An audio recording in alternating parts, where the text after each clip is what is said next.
ഖുദീക്കോ ഖർ ബുലാന്ത് ഇത്ന, ഇങ്ങനെ രണ്ട് വരികൾ ഇതുകൊണ്ട് ഇനി അങ്ങോട്ടൊക്കെ ഉണ്ട്. ഇങ്ങനെ 2 ഉറുദു വരികൾ പറഞ്ഞിട്ട് അതിന്റെ ട്രാൻസ്ലേഷൻ അദ്ദേഹം തന്നെ ഇംഗ്ലീഷിൽ പറയുന്നുണ്ട്. നമുക്കത് നോക്കാം എന്താണ്. ഇതിൽ ഇന്ത്യ വിരുദ്ധമായിട്ടുള്ള ചില പരാമർശങ്ങൾ കൂടെ ഉണ്ട്. അതില്ലാതെ വരില്ലല്ലോ.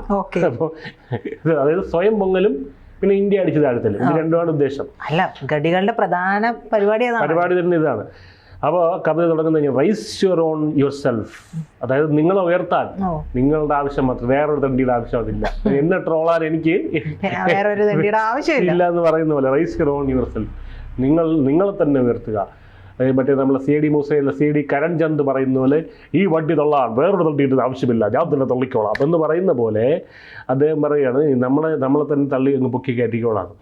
അത് കഴിഞ്ഞ് ത്രൂ ദീസ് ഇന്റർവെൻഷൻസ്, ചില ഇടപെടലുകൾ കൊണ്ട്, ആ ഇടപെടലുകൾ ആരൊക്കെയാണെന്ന് അറിയാമായിരിക്കുമല്ലോ.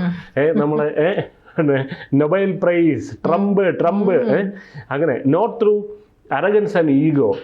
അരഗൻസ് അതായത് ഈ അഹങ്കാരവും അഹംഭാവവും കൊണ്ടല്ല, ചില തെണ്ടികളെ പോലെ എന്ന് പറഞ്ഞു. ഇതാരാണ് ആ തെണ്ടികൾ നമ്മൾ മനസ്സിലായത്? നമ്മളാണ്.